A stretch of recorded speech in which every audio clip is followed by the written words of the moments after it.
what your mind does is it creates what we call success barriers. And a success barrier is basically a limiting belief, a limiting self-image, or limiting behaviors which will block you from getting success that you're not prepared to handle.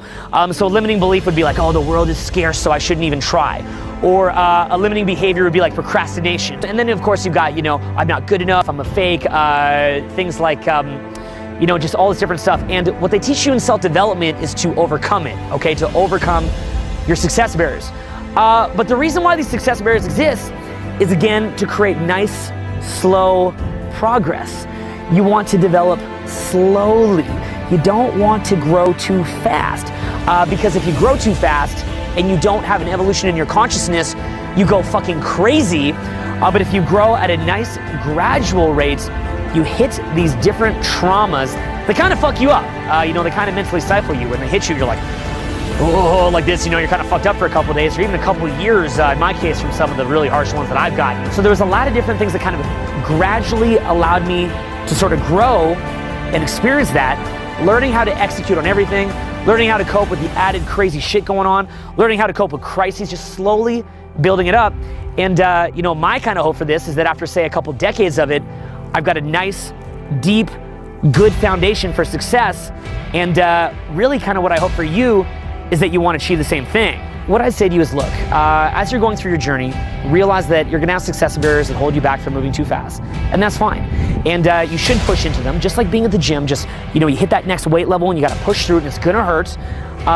Just realize that those success barriers are there to help you though, just like how pushing that weight is there to help you as you develop thicker tendons, bigger muscles, is there to help you. Keep increasing the level of understanding that you have, the complexity. Keep increasing the level of stress that your emotions can tolerate.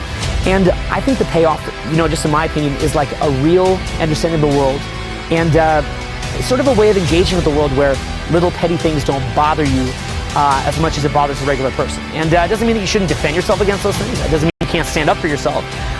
It just means that you'll have a greater perspective towards all of it. So don't be afraid of emotional trauma.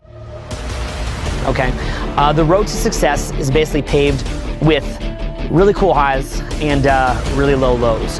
And the difference between an enjoyable journey versus a very painful journey is that when you realize the context of what's occurring, that basically your emotional immune system is actually building up and getting used to being hit harder and harder and harder, when you realize that your mind is being conditioned to understand deeper layers of complexity and to navigate a more complex landscape. When you realize that that's basically what's happening, when you're getting knocked and all that, that is what is going to make the journey a lot more enjoyable. What I think it ultimately comes down with is not being wounded. You can get hit, you can get hurt, but don't become a wounded human being. Adapt your behavior. Obviously learn how to navigate a more complex environment, but keep yourself open, keep yourself childlike, and enjoy the world, okay? View the bad things even as a lesson about what the world's all about. And just keep enjoying it. The world is only bad relative to some perfection that does not exist. So enjoy it for what it is, and just keep learning. Keep learning.